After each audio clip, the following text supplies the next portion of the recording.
കാസർഗോഡ് മുതൽ തിരുവനന്തപുരം വരെ ഉൾനാടുകളിലൂടെ ബോട്ടിൽ സഞ്ചരിക്കാമെന്ന് പറഞ്ഞപ്പോ ഇതൊക്കെ നടക്കുവോടെയെന്ന് ചോദിച്ചവരുണ്ട്. അവരുടെ സംശയങ്ങൾ മുഴുവൻ അസ്ഥാനത്തായിരുന്നു എന്ന് പറയാനാവില്ല. കാനോലി കനാലും പാർവതി പുത്തനാറും ഒക്കെ പലയിടത്തും ബോട്ടൊന്നും ഓടിക്കാനാവാത്ത അവസ്ഥയിൽ പൊളിഞ്ഞു കിടക്കുന്നു. ആഴവും വീതിയുമില്ല. ചിലയിടത്ത് പുതിയതായി കനാൽ തന്നെ ഉണ്ടാക്കണം. പല പാലങ്ങളും പൊളിച്ചു പണിയണം.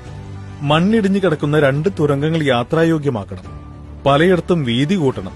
അതിന് സ്ഥലം ഏറ്റെടുക്കണം, കയ്യേറ്റങ്ങൾ ഒഴിപ്പിക്കണം തുടങ്ങി ഏറെക്കുറെ അസാധ്യമെന്ന് പറയാവുന്ന പണിയാണ്.